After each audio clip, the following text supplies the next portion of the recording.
Well, hey everybody! It must be Friday night again because you're seeing me and you're seeing that guy over there. His name's Brandon. What's up, everybody? Happy I'm Friday night. Josh. Uh, man. It's the WADcast, episode number 92. How the hell are you? I'm good. I'm not as bad as I was last week, but I'm not 100% yet. So I'm getting there. I How are know you? exactly what you mean because I felt like utter garbage all week. It's the first week off of work, and I'm like, oh God. I swear.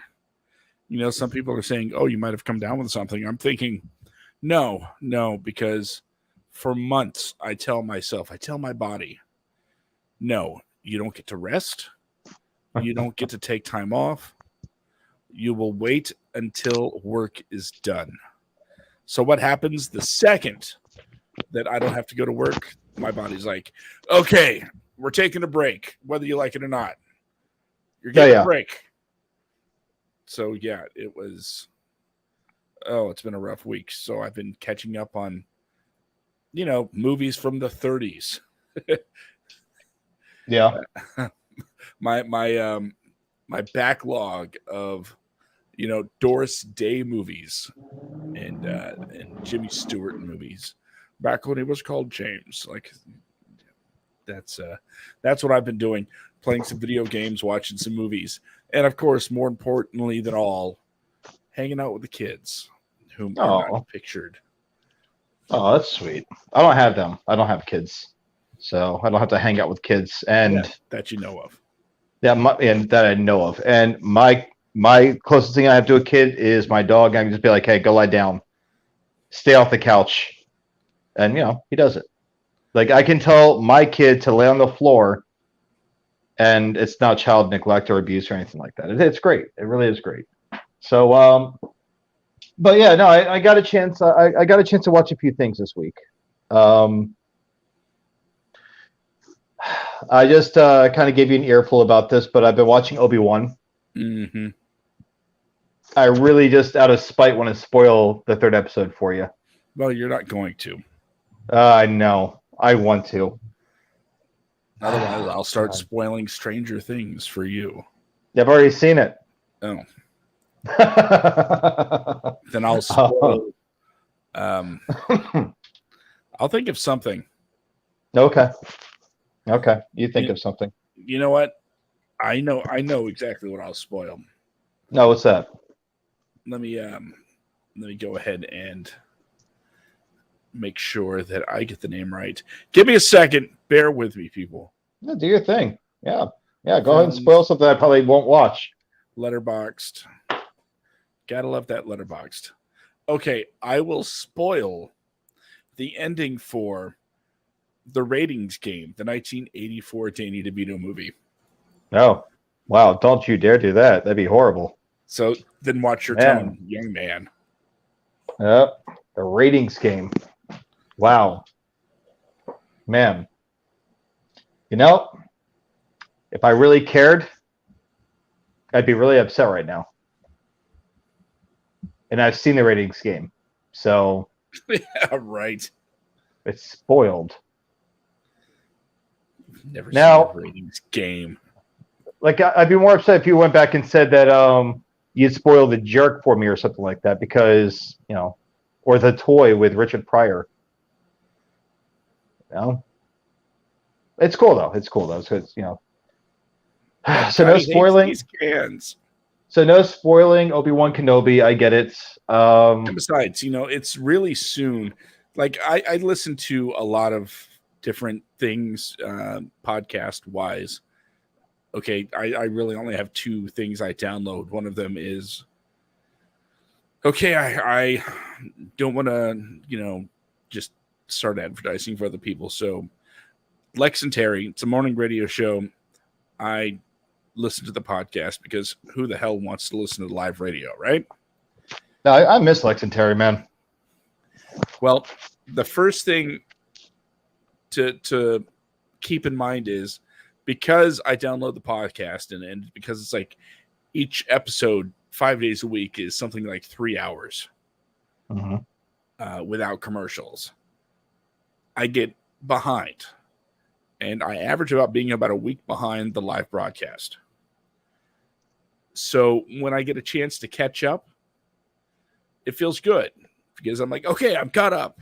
I have the option of listening live if I want to, or if they say something on the show, then that means I am able to tweet out something to one of the guys on the show to, let them know my opinion on the subject, and it would be in a timely manner. Otherwise, I'm just tweeting out things like, hey, that's not how Marvel thing works at all. And they're like, what are you talking about? That was like a week ago.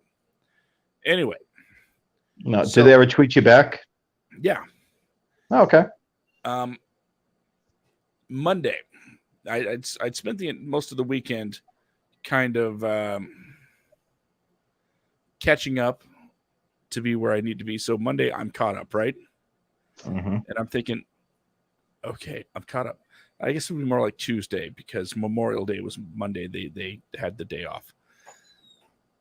So I got caught up by Tuesday morning. So by Tuesday afternoon, I'm downloading the new episode to listen to that day. And I'm feeling, proud of myself for finally getting it done. And within the first 5 minutes, there's a conversation about, I'm about to spoil, Stranger Things for y'all. So if you don't want to hear it, turn the radio down. And I'm like, son of a bitch.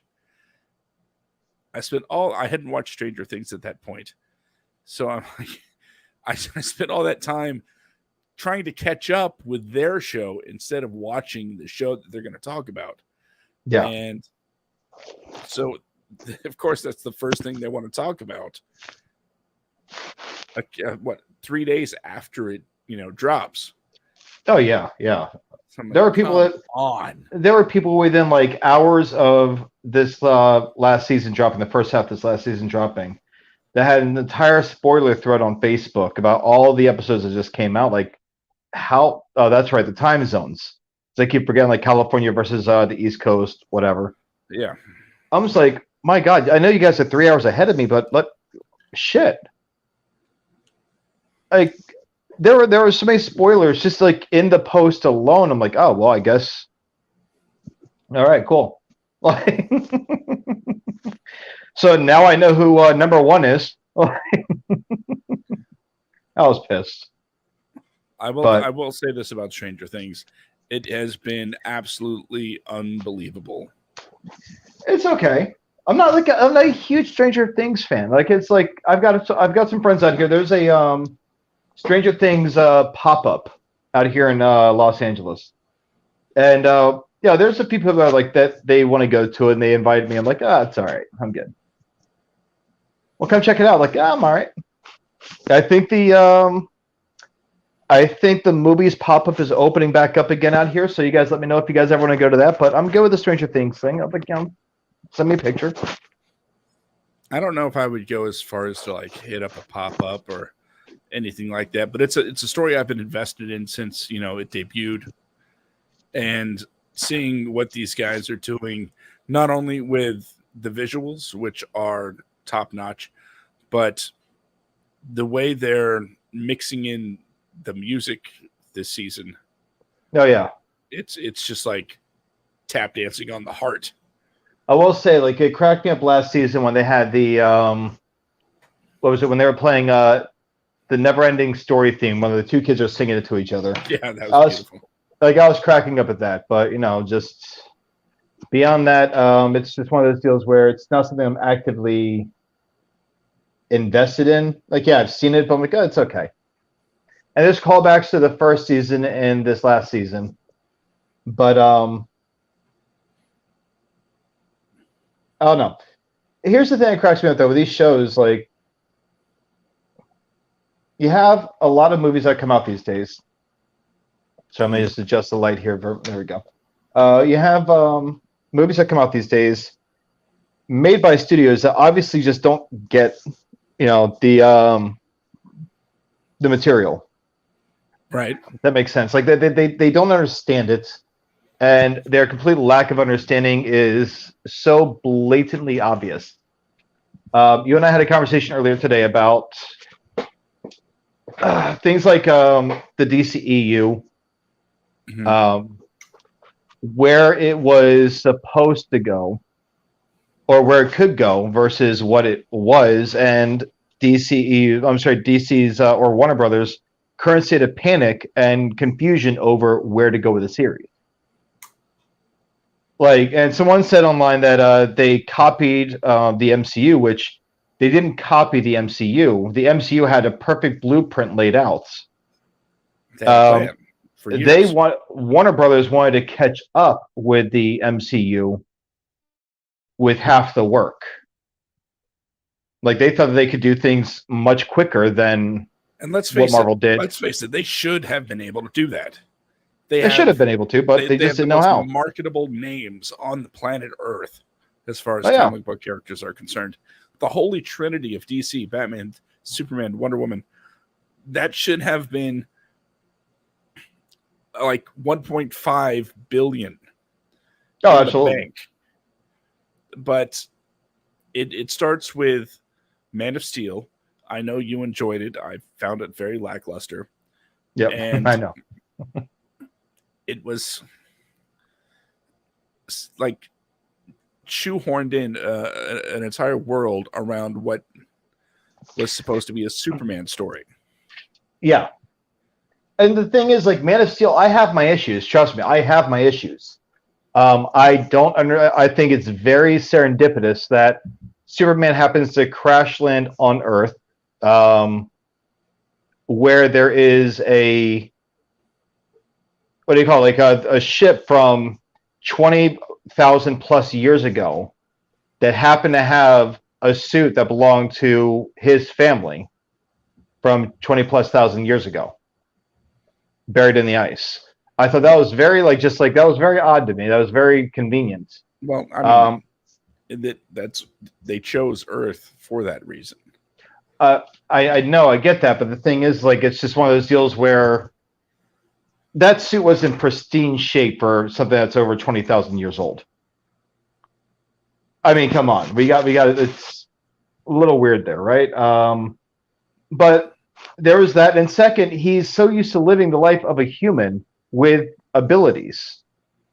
All of a sudden, he puts on this these blue pajamas with a long red cape, and he's perfectly fine going out like that. I like the reality behind it that Lois Lane easily tracked his ass down. Like, I like the fact that they got this investigative journalist who actually investigates and discover who this guy is. I like that. Other things, though, like, you and I talked about this, the whole fight with Zod at the end. Yeah, it was a badass fight. I thought it was a great fight. I didn't care for Superman just having the fight in the middle of Metropolis instead of guiding Zod away from Metropolis.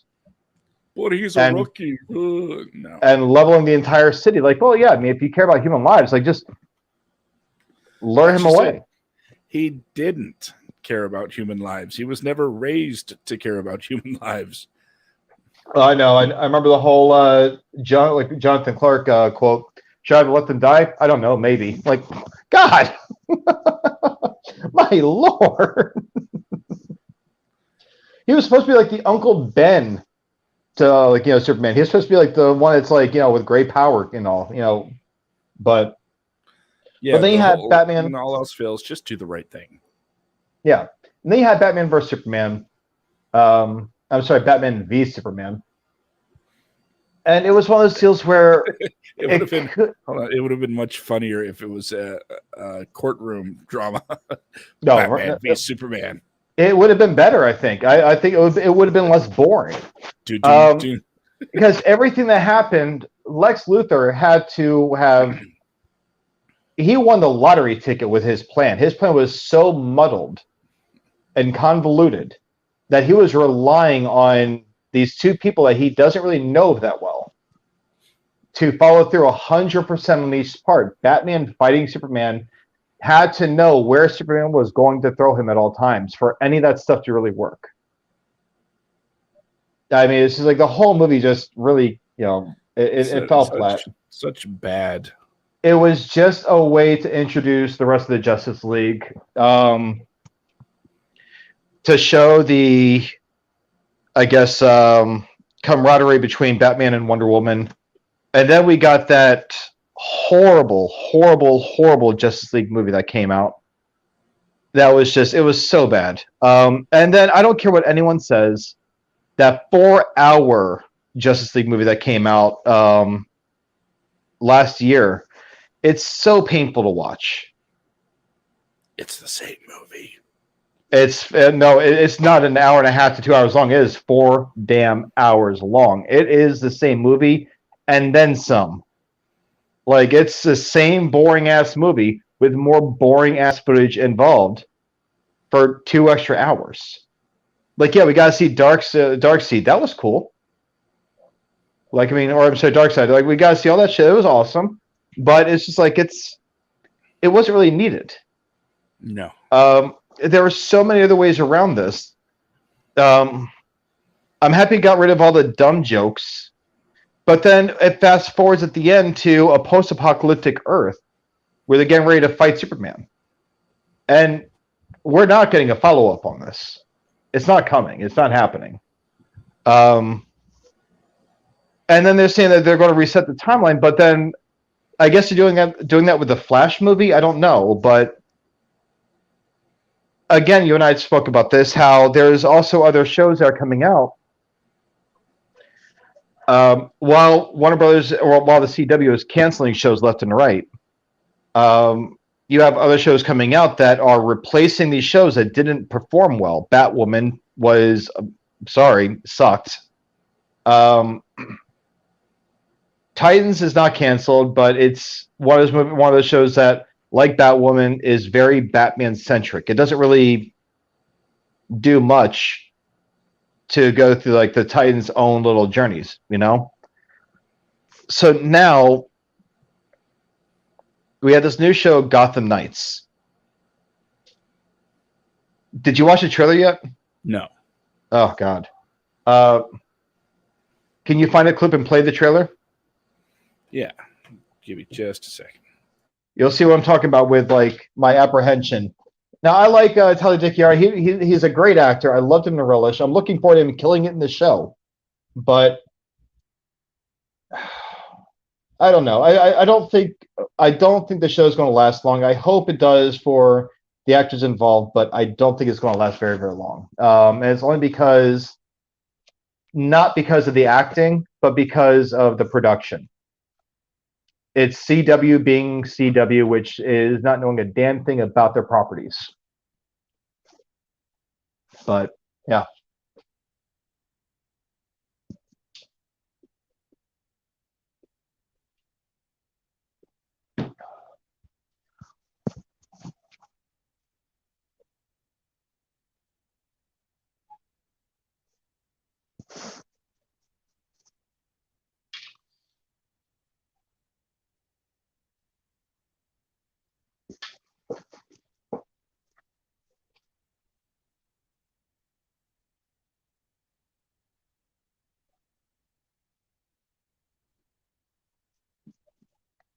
Okay, so what are we looking at here? Huh? So what are we looking at here? All right, so I know we can't play the sound, I guess, but so that's Harvey Dent, that's Batman's son, who doesn't know his dad's Batman after like 18, 19, 20 years, however old he is. So he finds out that he's Batman's son, Batman's dead. He meets up with some people who are trying to get to the bottom of all this stuff. That's Wayne Manor. Obviously, that's the funeral for Bruce Wayne / Batman. So it goes on. Riots in the street, crime runs rampant because Batman's no longer there to stop it. That sign said Batman Forever. Yeah, I know. But you have these people who are all, I guess, descendants or the kids of villains. It's very much like that Disney movie series Descendants. So now they're all trying to get to the bottom of this. They're all pretty much criminals, but they're all professing their innocence towards... Oh, that's Joker's daughter, by the way, the one with the cards. That's Joker's daughter. But they all team up. It's like Riverdale and Gotham. So I'm curious where it's going to go. I am curious about it. I'll watch it. Because, like I said, I think the cast, they look like they're actually doing their thing. They are putting in the work with their acting, but God. Are we not playing this sound because of copyright infringement? Yeah, they're quick to take it down for audio. Gotcha. Yeah, well, it's I recommend you guys watch the trailer, form your own opinions on it. But yeah, it's, let me see here real quick. I'm looking forward to seeing how Tyler does in this because, again, you and I know him from Relish. He was great in that movie. Let's see.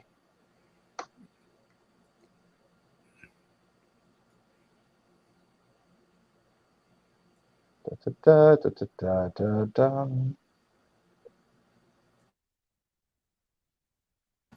Now I'll say this. Yeah. You mentioned a couple times that the WB doesn't know what they're doing with their property, right? Yeah. I look at it more like this way. The Warner Brothers are not in the business of comic books. They own DC, sure, but that's just one of the things that they do. It's kind of like back in the day when AOL Time Warner bought, or what do they do? They picked up all of Ted Turner's properties. Yeah. And next thing you know, they're in the wrestling business because WCW happened to be a property, that they bought. Now, the thing is, they didn't know anything about running that business, just like Warner doesn't really know how to run comic book movies. And this is where Marvel has an edge. That's all they do. Oh, yeah. Yeah, so the thing is, like, okay, here we go. Let me read this to you really quick, okay? In the wake of Bruce Wayne's death, his rebellious adopted son forges an unlikely alliance with the children of Batman's enemies when they are all framed for the murder and attempt to clear their names.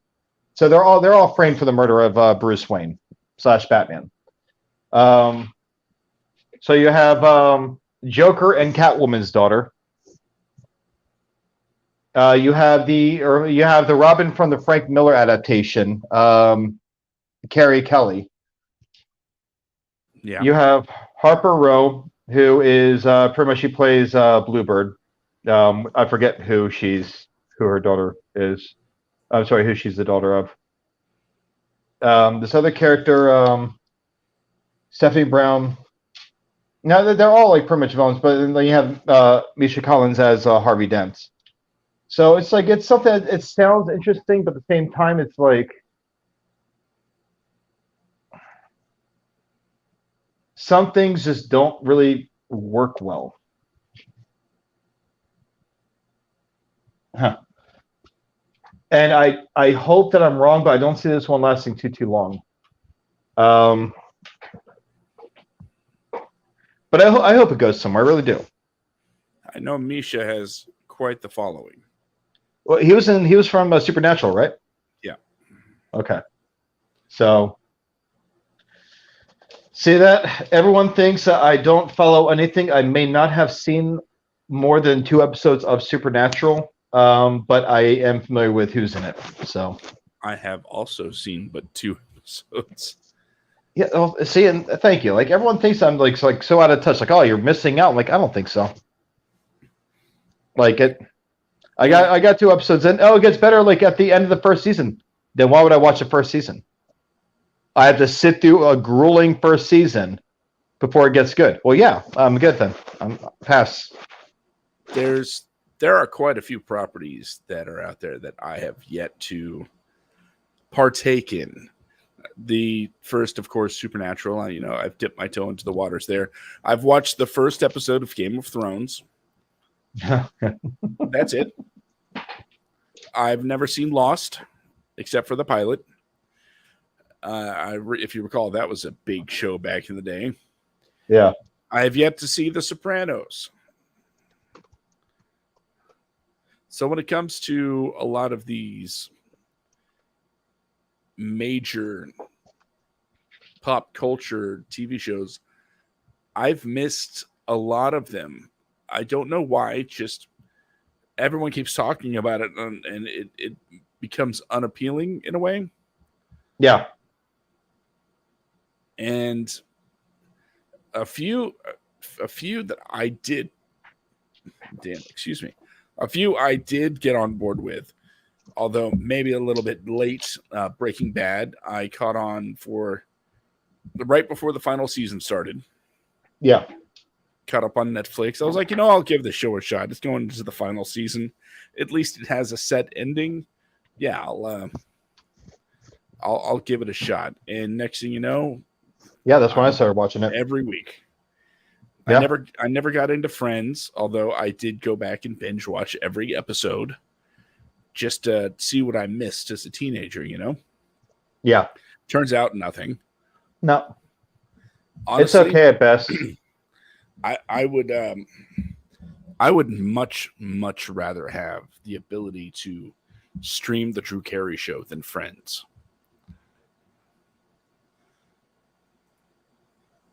I can see that. See, I got into a few shows a little late in the game, but I enjoyed watching them. It's very rare for me to get into a show while it's got new episodes. Scrubs, I watched that while they had new episodes coming out still. And I was worried because it got threatened to get canceled a few times, but thankfully, it at least made it through the primary first 8 seasons before the spin-off / season 9, as they tried to say it was, to save it. But I'd watched Breaking Bad in its last season. Same with Sons of Anarchy. I got into Sons of Anarchy in its last season. Haven't seen an episode of that. I enjoyed it. But Better Call Saul, I've been watching that since it was brand new on the air. Like, I love Better Call Saul. I think I watched 2 seasons of it. Now I don't remember anything that happened, so I am going to have to eventually watch everything all at once. Well, it's on Netflix. Well, I canceled Netflix. You have an account on mine. I sent you the password before. Well, yeah. Oh. And one of these days, maybe I'll actually use it. Yeah. But so yeah, for those of you putting 2 and 2 together, I'm using another person's account to watch Stranger Things in the house. Someone's account in the house. Was your dad's? We'll go with that. I'm not watching it by any nefarious means at all. Yeah, I was about to say, like, well, then how are you seeing that, you damn pirate? No, but it was like Game of Thrones. I tried watching Game of Thrones. I tried. It's not for lack of want. It's because I started getting into it, I think, in 2015 or 16. My former roommate and a friend of mine were both over at our house. I bought the first season on Blu-ray. I'm like, oh my God, I can't wait to watch this and get into the series to see what's so great about it.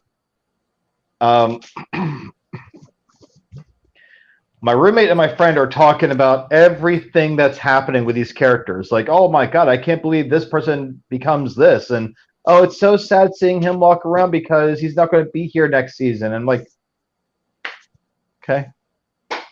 Like, would you like to spoil anything else for me, ladies? Like, just whatever. I ended up turning it off. Like, no. No, watch it. You need to watch it. Like, I'm good. Now I know what happens. And then I heard about the final season. This show that people have been invested in for, 8 years? And it just ends on such a mediocre season. I'm like, oh, okay, well. You have a protagonist that turns evil practically out of nowhere and goes full-fledged psycho. And it's because what's his name? George R. R. Martin, right? The author. He's George not done. Railroad Martin. He's not done with the books yet. He's not. He's never going to be done with them. But he's not done with the Game of Thrones books yet. So Well, they there's had to only guess. one more coming. But they had to guess the ending. They had to wrap the show up. Yeah. They were like, they're putting out full seasons. They not only caught up to him in a matter of seasons with how many books he put out, they blew right past him. That's how long it's taking him to write this last book. So they had to come up with their own ending. I remember he even says, like, I don't really like how it ended. It's like, well, then you should have written a little faster because, even J.K. Rowling was able to come out with Harry Potter books at a little bit more of an expeditious rate than what you did with, Game of Thrones.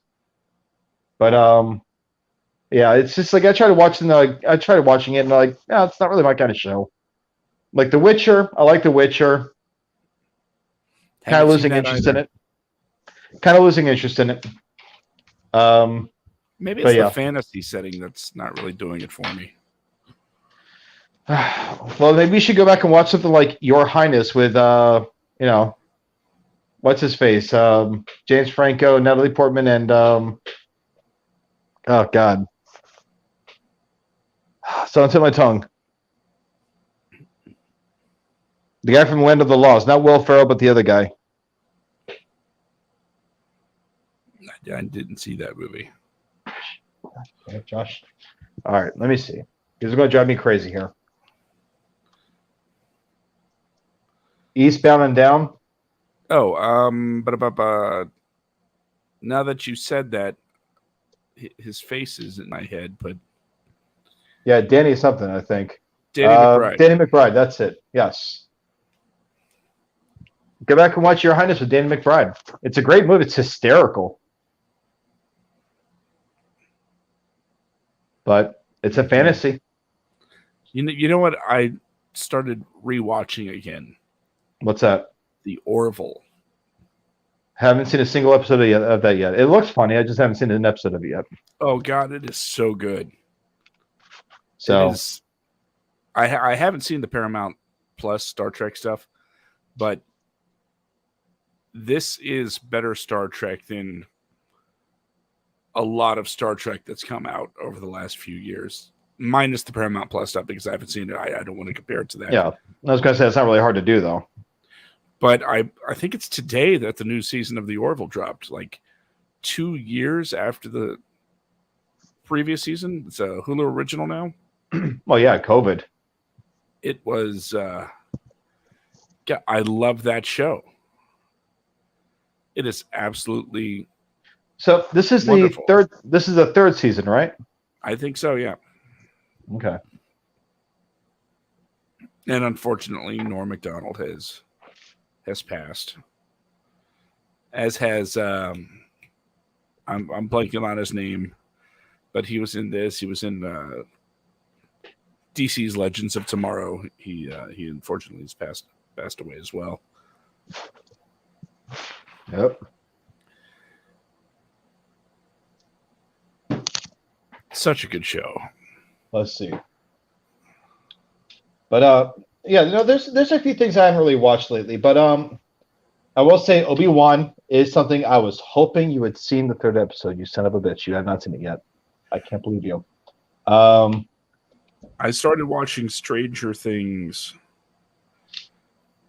yesterday or today. So catching up. And I'm only 4.5 episodes in, and I've been watching for like 12 hours. That's how long these episodes are. Yeah. A little bit of an exaggeration. Tiny bit. All right, let's see here. What are you doing? I am looking at the actors. From Orville, who passed away because I remember Lisa Baines passed away. Lisa Baines and Norm Macdonald both unfortunately had God Sucks to even say. I love Norm Macdonald. And those of you who had not gotten a chance to ever speak with him in person, one of the sweetest guys in the world. Absolutely hysterical. I got to see him live 4.5 years ago. Dude was hysterical. Got to meet him and everything else. Absolute sweet guy. So mad about that one. Anyway, so yeah, Lisa Baines and Norm Macdonald. I don't know who the other person is, but I guess 3 people from the Orville cast passed away. Well, I might have preemptively killed off some that's still alive. Whoops. Oh, wow. It's not even the worst thing I've done on a podcast this week, so I'm good with that. But can we talk about things like no. with Star Wars, okay? Okay, Star Wars. What you got? What Disney put out. I was talking to my friend Shanna about this earlier. What Disney put out. Yeah. Versus what George Lucas had in mind for his vision, that Disney said did not meet what they thought was a better vision for the series. Luke Skywalker recreate, it was pretty much basically like when the war in Iraq ended, okay? Desert Storm ended. That was pretty much like the birth of the Taliban. All the soldiers that fought alongside Saddam Hussein, they went separate ways, and some of them formed, a terrorist. They became more involved with a terrorist organization. Taliban's been around for a long time, but it's pretty much like after a dictator is overthrown, what happens to the soldiers that served underneath that dictator? Well, so the original idea, the Gulf War never overthrew a dictator. Saddam remained in power. No, I know. What I'm saying is you had Desert Storm that led to the war on terror and everything else. Saddam Hussein was killed in the war on terror, whatever. The point is when a dictator is overthrown, what happens to the soldiers? In this case, the empire fell. Emperor Palpatine gone. All they really seem to know is that Darth Vader was killed on the Death Star, whatever. So the idea was, what happens when this happens to those in charge? What happens to the generals, the commanders, the soldiers? In his idea, they went into the Outer Rim, and they created their own little. They started creating a new kind of I don't know, like an organization. While Luke Skywalker built the Jedi Order, but it wasn't about Luke Skywalker. It was about Princess Leia and how she went on to become a general, and then eventually went on to become the Supreme Chancellor for the New Republic. The very end was supposed to be through all this happening, it was Leia's story with little bits here and there about Luke and Han and all them. But this is what we could have gotten. This is what they could have done. Now, obviously, Carrie Fisher's passing away would have thrown a little bit of a wrench in those gears, but they threw out this entire 3 movie synopsis that George Lucas handed to them, that they could have easily just written. They could have written these things written the scripts based on these synopses instead of regurgitating almost a beat by beat remake of A New Hope, and then trying to figure out the next 2 movies from there. They could crank these movies out that actually properly wrapped up the Skywalker and Star Wars franchises in a way that made sense. Darth Maul was going to be the new, pretty much Palpatine in this, since they brought him back in the Clone Wars, in the Clone Wars they brought him back in the series, and Darth Bane, I believe Darth Talon, was going to be his apprentice, and she was going to be pretty much the new Darth Vader to Darth Maul's Palpatine. That's what they were going to do with the series. Okay. I think that sounds like a pretty badass series. But instead, Kathleen Kennedy just decided, well, this is not the direction we want to head in. We have something better. And then they cranked out what they cranked out. I enjoy them for the popcorn value. I just don't really count them as episodes like 7 through 9. I can just kind of count them as like maybe a separate timeline. You know, in the words of Randall from Clerks 2, I think if we try really hard, we could take it back and save it. Like crank out another episode 7, 8, 9. Carrie Fisher's daughter looks a lot like her. We could have a continuation of Princess Leia if they were to crank out another 7, 8, 9, but with Carrie Fisher's daughter. But they won't do it because it's Disney. Chris, these are the people that fired Johnny Depp, and now they want him back as Jack Sparrow again. So,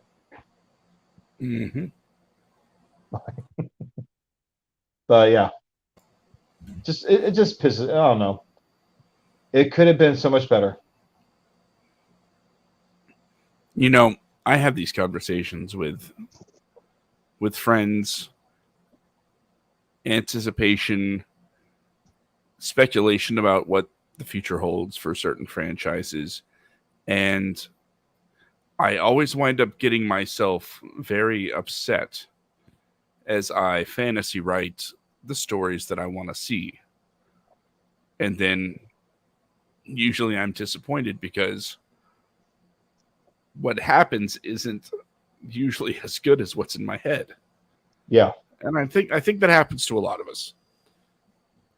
One particular instance, we're talking about Doctor Strange in the Multiverse of Madness. And by now, if you haven't seen it, or somehow if you haven't been spoiled by it, spoiler alert. I don't know how you could manage to get this far without knowing. Reed Richards is in the movie. Oh, yeah. Hold that thought 1 second. I'll be right back. 1 second. You hold the thought, he says, so we can step away. Wow. You know what? I'm going to talk to you. Talk to you, my people. So anyway, we're looking at the situations that happened in Multiverse of Madness, and I seem to have enjoyed it more than most because, yes, I was expecting such a huge number of cameos, and not getting them left me disappointed at first, and I realized that's my fault. Setting the expectations that high, that was my fault. So what we started talking about was what's next. And my friend said, Charlie, by the way, if you're listening, much love. See you in the morning. What he said was that there were rumors that the reason why the Fantastic Four hasn't been around is because they've been stuck in the quantum realm. And I was like, well, that makes sense. But then again, the new Ant-Man movie is Quantum Mania. So I started writing this scenario out in my head. I was like, okay. So this might be what happens in the new Ant-Man movie, right? Michael Douglas, he's like, goes to, Paul Rudd, and he's like, hey, I haven't exactly been very honest to you about some things. And he's like, what do you mean? How not honest? Like a little not honest or a lot not honest? Paul Rudd doing this charming, like, huh? thing. And he's like, well, a lot not honest. I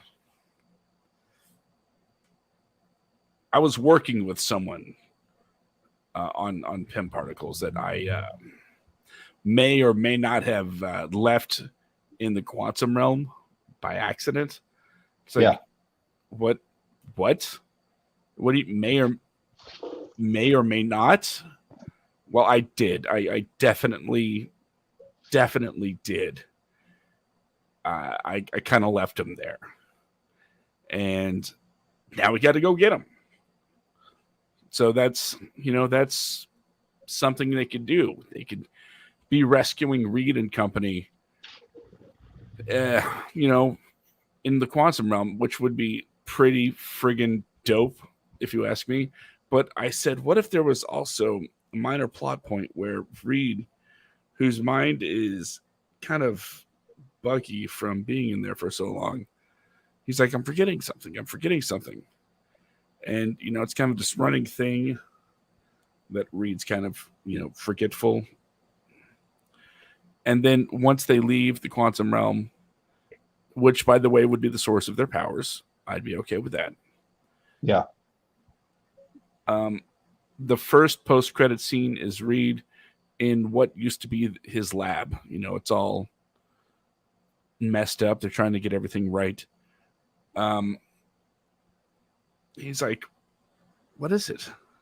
And then you get like this really tight close-up of his forehead where he,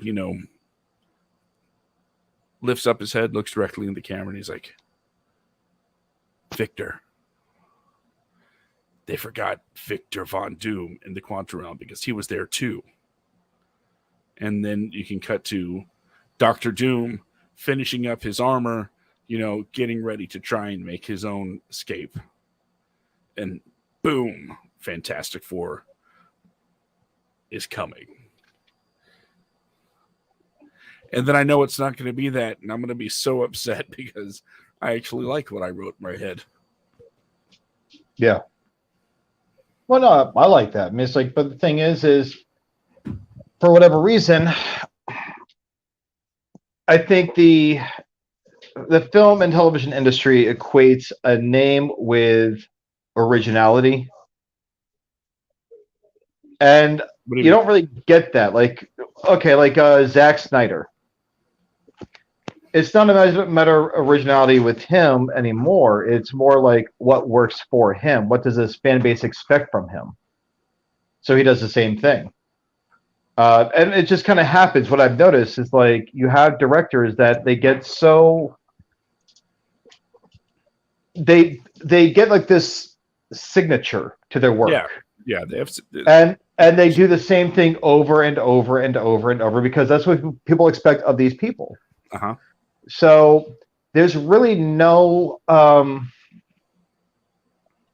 it's not for like lack of originality. It's because they don't have it in their wherewithal to tell something that's outside their comfort zone. Like you have, like, again, Zack Snyder, he's got like slow motion, beautiful cinematography, shitty direction, constant slow motion for every single thing we spoke about last week. Lois Lane getting a damn cup of coffee. Yeah, like walking out, Lois Lane comes out very slowly with her coffee, and there's no point to this shot. It's just a beautiful shot. And then you have like Quentin Tarantino. He's got like his own specific style. Robert Rodriguez has his own kind of set style. But then you have like Michael Bay, constant camera in motion, explosion, underage girls wearing skimpy outfits, whatever. But these are things that people come to expect of these movies when they go see them.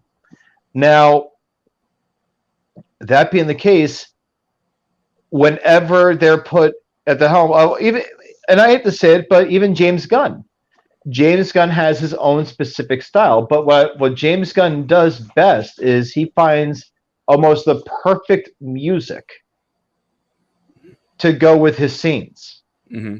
I'll give him that. But James Gunn, a lot of his work, it looks like pretty much like a music video. A lot of it. But again, it's his signature style. So when it comes to like telling a more original story, I find that the only one that's really good at that and amazing at directing and finding the appropriate music is James Gunn. He kills it every time. I have not seen a single thing James Gunn's put out that I don't like. I'd say the same thing about Taika Waititi. Yeah, him too. But Taika Waititi, he actually has he has a style, but at the same time, he's very, very, very good at changing it up. You look at him, you look at his work with like what was it like with Thor Ragnarok. Mm-hmm. You look at his stuff with did he direct Free Guy with Ryan Reynolds? No. What was the movie Jojo Rabbit. Jojo Rabbit. Brilliant. He has absolutely brilliant film, amazing film, but he has this style that's his own. You know, he makes but he also brings new things. What We Do in the Shadows. He's a brilliant storyteller.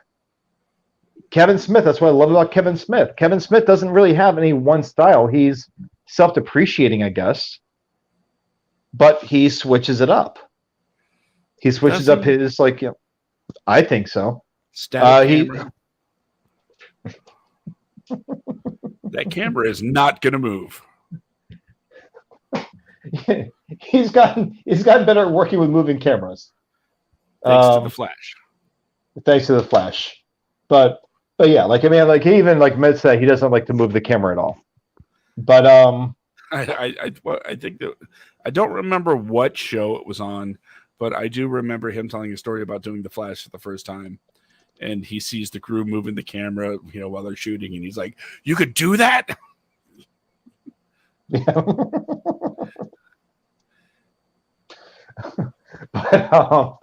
So you have all these things. You have all these directors, but my point is you have a lot of no-name people. That's what made me so happy to see. Oh God, what was his name?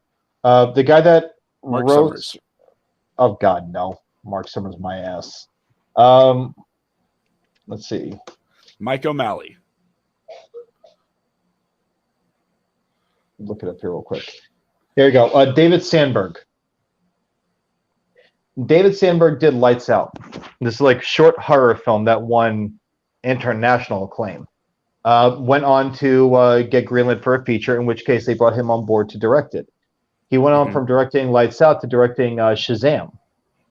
Okay. I think Shazam is one of the best DCEU movies. I thought it was great. I loved it. One of the ones I enjoyed the most. And then he came back to direct the next one, I believe, that's coming out. But he's done pretty good for himself. And this is we mentioned this before.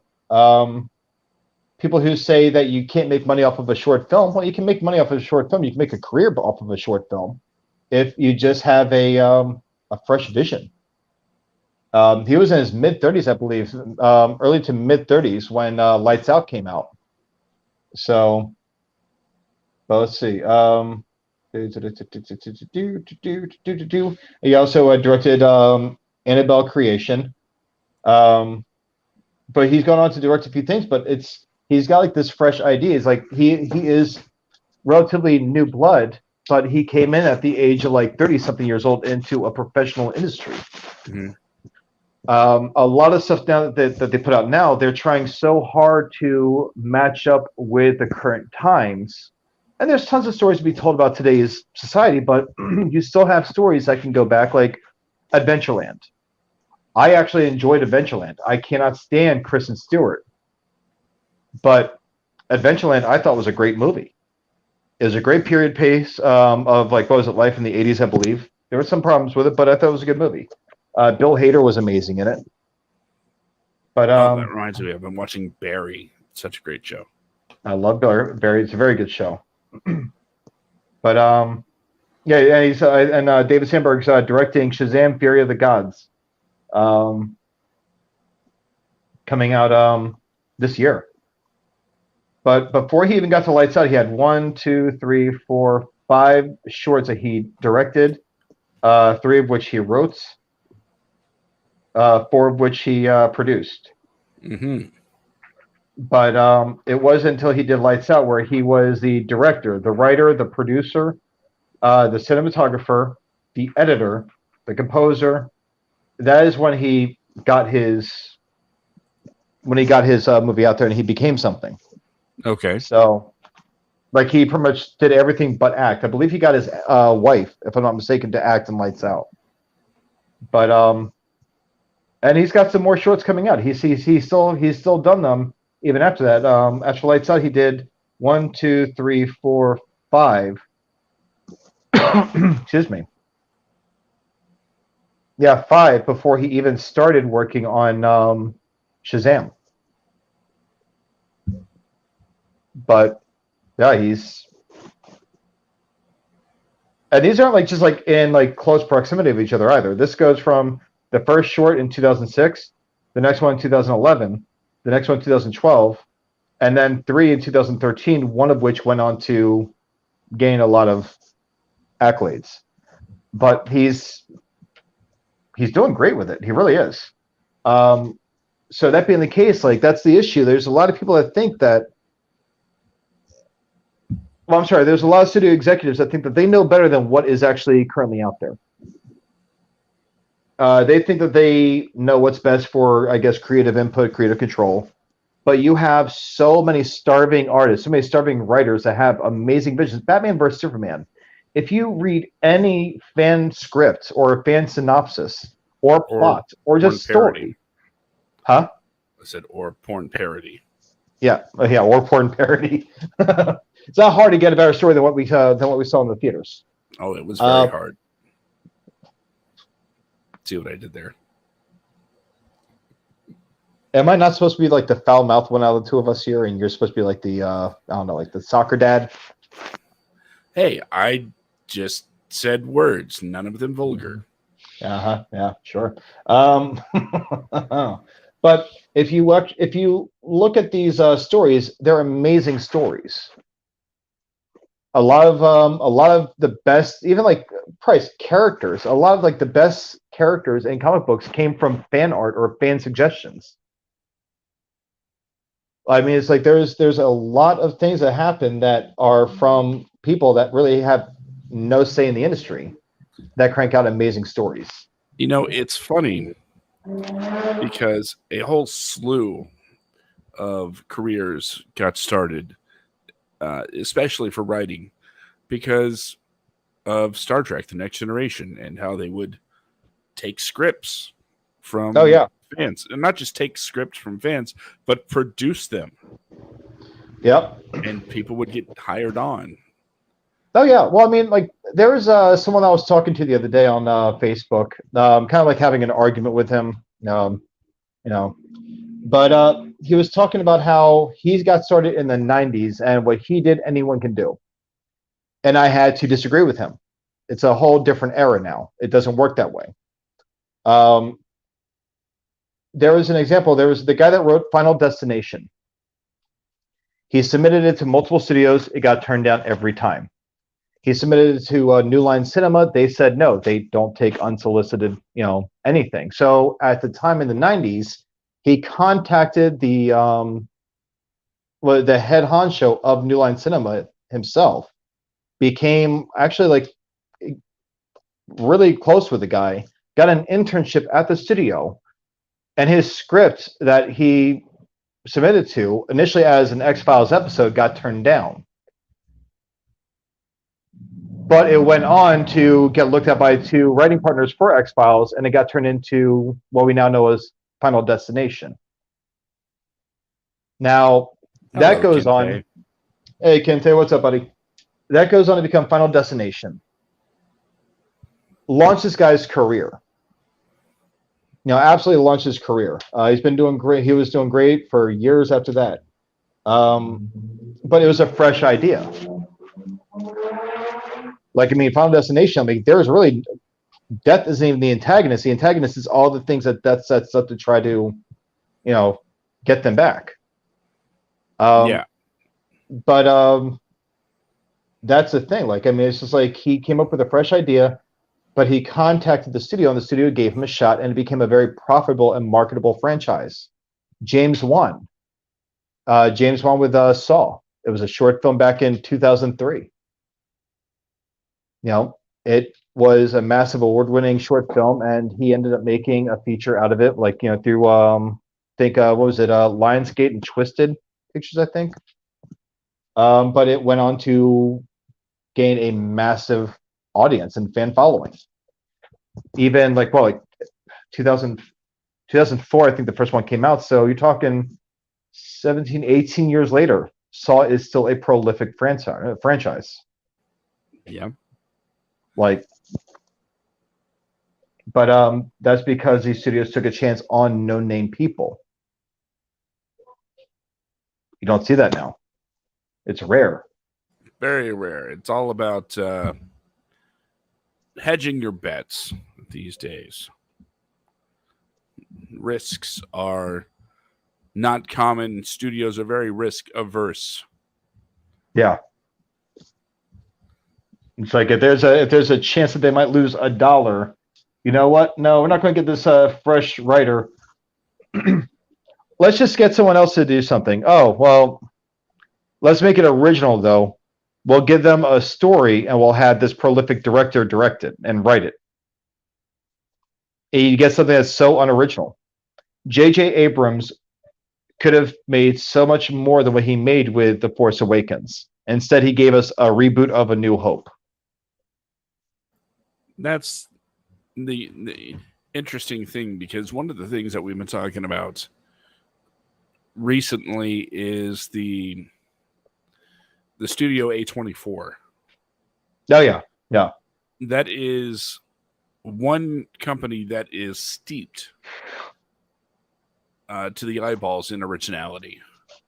And every year come award season, usually something they do is in the mix.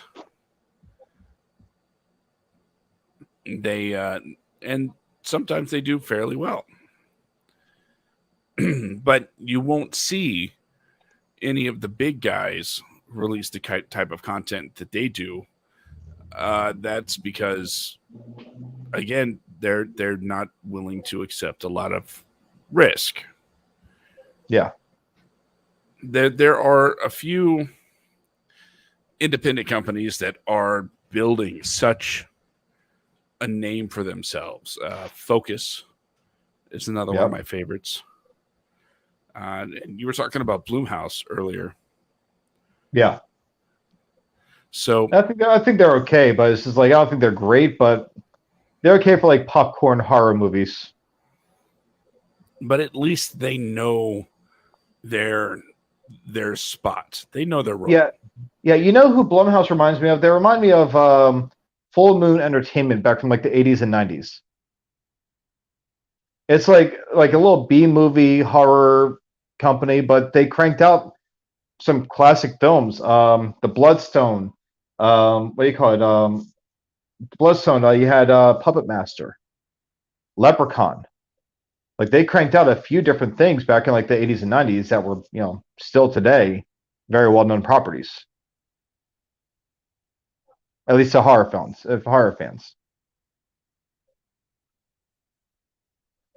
If you don't know Puppet Master, if you look at a picture of the puppets, you'll know the puppet. You'll know where they're from. But yeah, so Blumhouse, they know where they are. They know their place and they own it. They put out little popcorn flicks that are not great, but they're not horrible. They're just average. They're good enough. Didn't they do Mama? I don't know. Let me see real quick. See, I'm not the horror guy. I don't really dive into that realm. Every once in a while, I'll check something out, but generally, I steer clear from the genre. Yeah, but I mean, they crank out a lot of things. What was it? I know they did The Invisible Man. I thought that was horrible, but yeah, whatever. Here we go. Okay, here we go. The Purge. Okay, movie. I enjoyed The Purge. It was fresh. Yeah, it was a fresh idea. And I thought the sequel to The Purge did exactly what it should have done. It took the intriguing idea of the world that they set up and expanded it. Yeah. But so you had, let's see, like The Purge, you had the Insidious films, Paranormal Activity films. Yeah, let's see. Whiplash was, I kind of liked Whiplash. Love Whiplash. But let's see. So Blumhouse, it gets some things right. Split, yeah, it was not great, but okay. Get Out. So they had something to do with yeah, there we go. Let's see. Great movie, Get Out. Yep. Happy Death Day. Stupid movie. Can't stand it. I still want to see it. Yeah. I'm a sucker for time loop stuff. Freaky. I love Freaky. I thought that was actually a pretty damn good movie. That was very enjoyable. Let's see the newer Halloween movies with like the continuation from Halloween 1. I liked Tonight. Listen, the first Halloween movie was actually not that bad. The one Dies Tonight. Meaning the one from 2018 was not that bad. As it went on, though, it's like, okay, guys, like, all right. Kente, if you're still watching, Evil Dies Tonight. Oh, The Hunt. I love The Hunt. That was a great movie. Great, yeah. But yeah, so it's just like it's. I don't know. Now, if I watch a horror movie, it's generally because I see something in it that is different. It's got a different take. I don't traditionally go for the typical horror flicks, slashers and whatnot. But things like Cabin in the Woods, where I didn't know what the twist was, but somebody told me, you think you know what it is, but then you don't know what it is. And I'm like, okay, I'll give it a shot. Next thing you know, I'm watching Cabin in the Woods, and I'm like, this is amazing. Yeah. I love horror comedy. Tucker and Dale versus Evil. Yeah, plus like Chris Hemsworth being the first person to die, like you never really expect that to happen. Well, not the first person, but like the way he dies so early on in the movie. Like, oh, Chris Hemsworth, he's going to be like hero of the movie, blah blah blah. And then he like dies like not even halfway through. Like, oh, okay. Love those horror comedies. That's where I comfortably land when it comes to any kind of horror movie. That, and if I want to be a little freaked out, every once in a while, you got the body horror stuff, but like the first Saw movie, or say the first few Final Destination movies, things like that, where it's those series that eventually just became known for the kills. Yeah. But those first few, you're like, the premise is intriguing. So it's what is setting up the kills that I thought was more interesting than anything. More interesting than it's just another movie where people are getting slaughtered. But if the premise is somewhat original, I can get down with that. Yeah, see, what did it for me with the Final Destination movies was the first two, I believe. There was a lot of practical effects. The first two movies, there were a lot of practical effects. But then it turned into a lot of CGI.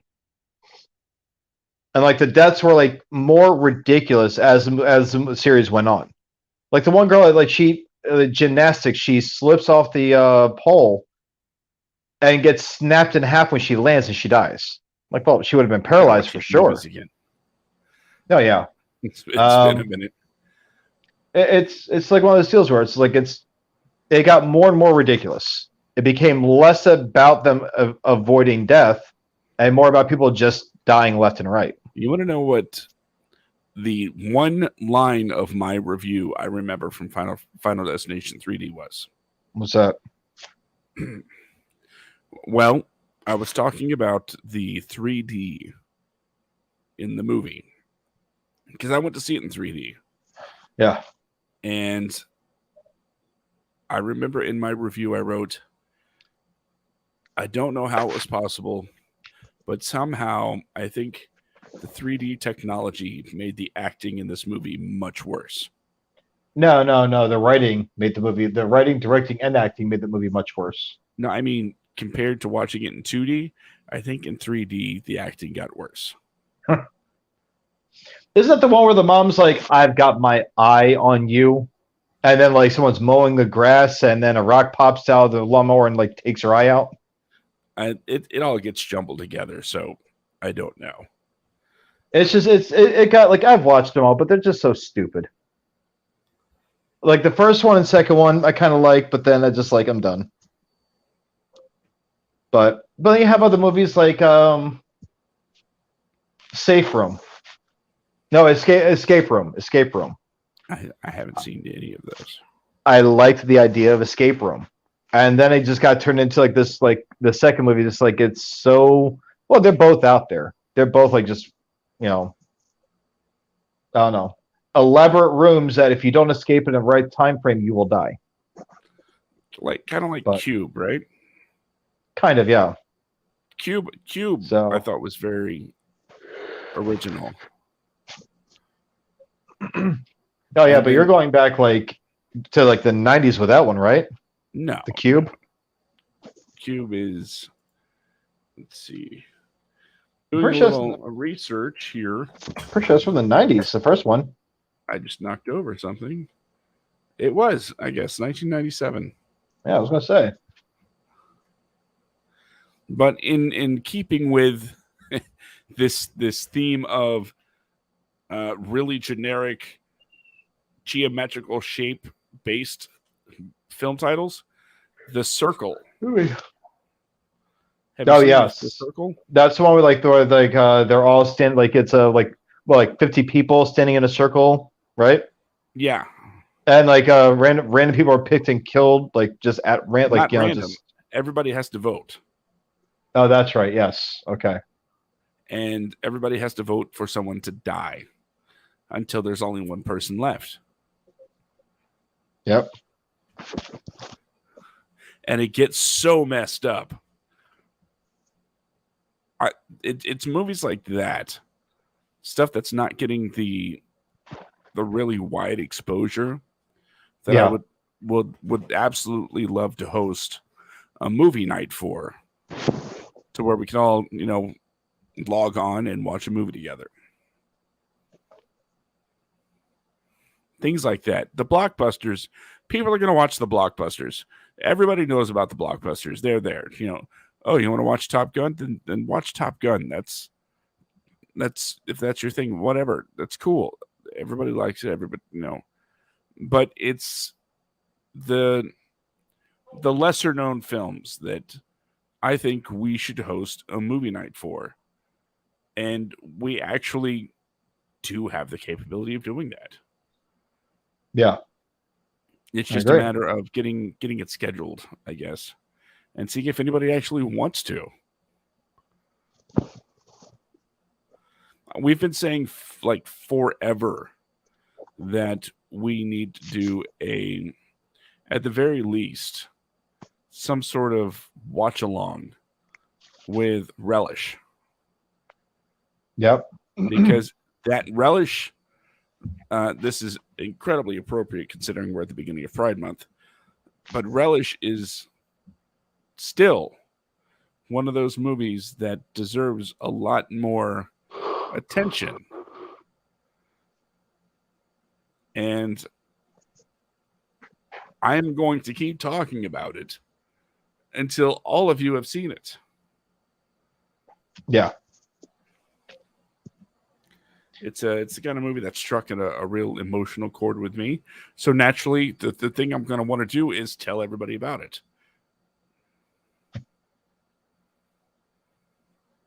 I'm glad you find that amusing. Yeah, I'm just picturing you like shouting from the rooftops about Relish.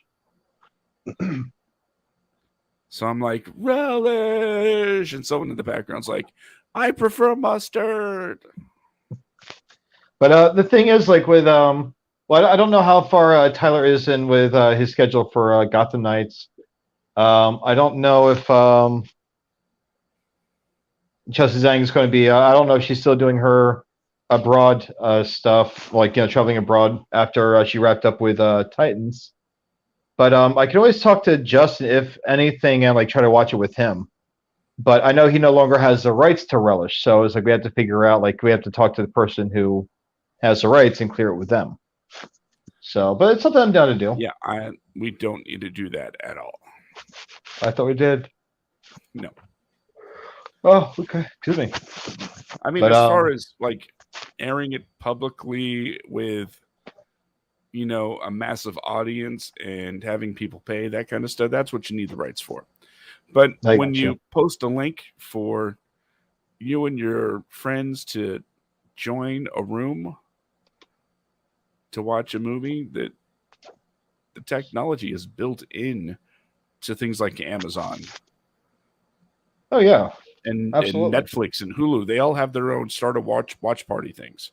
And that's really more of what it would be, a watch party, with a nice chat along the side that, we can all take part in. Yeah. Text-based, of course. Okay. So I think that's something we should consider putting on the schedule. Yeah, I'll go with it. But as it stands, before we head out of here, before we give our socials, I did mention it is Pride Month, everybody. I know some of you out there probably not digging it, but you know what? Shut up. It's important to a lot of people because while, yes, everybody should be proud of who they are at every time or at all times throughout the year, for some people, it is nice to know that they don't feel alone. Even in 2022, there are people out there that feel like they can't be who they are because of what is still considered in many ways societal norms. So Pride Month, where everybody, pretty much everybody is waving a flag of some kind in support of the community. It's a good thing. Yep. And I do it to support my friends, my family. I always will. Brandon, you're in kind of the same situation. You have a lot of people in your life that are associated with the community. Yes, I do. So I don't think I'm stepping out of line or going out of bounds when I say, speaking for the WADcast, that's myself and Brandon, happy Pride Month. And know that between the two of us, this spot is always going to be a safe place for you.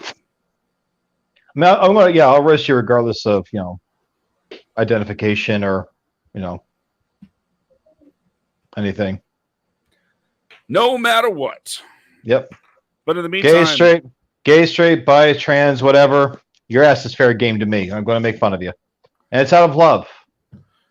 And love and respect. We already know, for the right price, Brandon will join any community. Oh, you're damn right. You are damn right.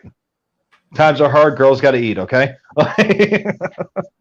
Oh, man.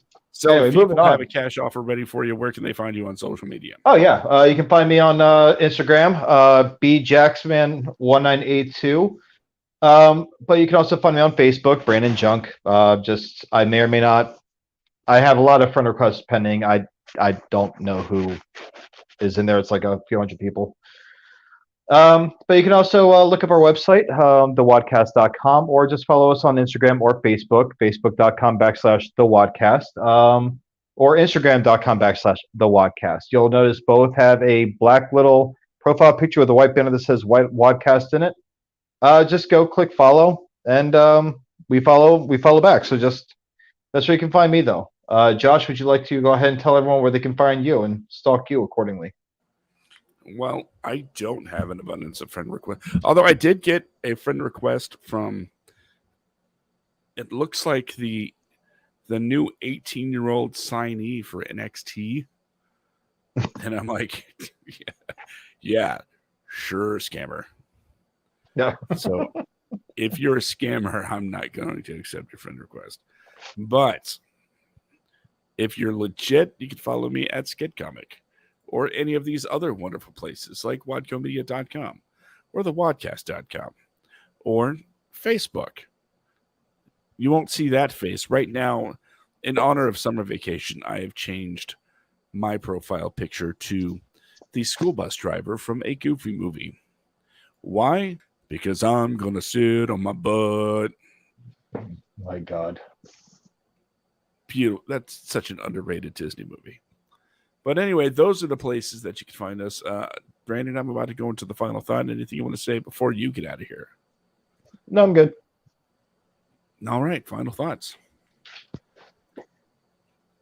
That's when I get to, the music. Yep. It's the music. It's the music. Oh, God.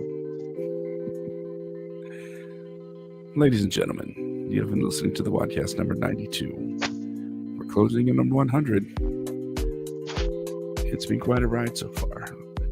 But every time one of these episodes closes, I get on here and I let you know. The only thing standing between you and your dreams is you. If you want to create, then do it. It takes a pen and a piece of paper to write. It takes a camera to shoot. All you have to do is do it. Because every single story told has to start somewhere. So with that being said, I'm Josh. That guy over there is Brandon.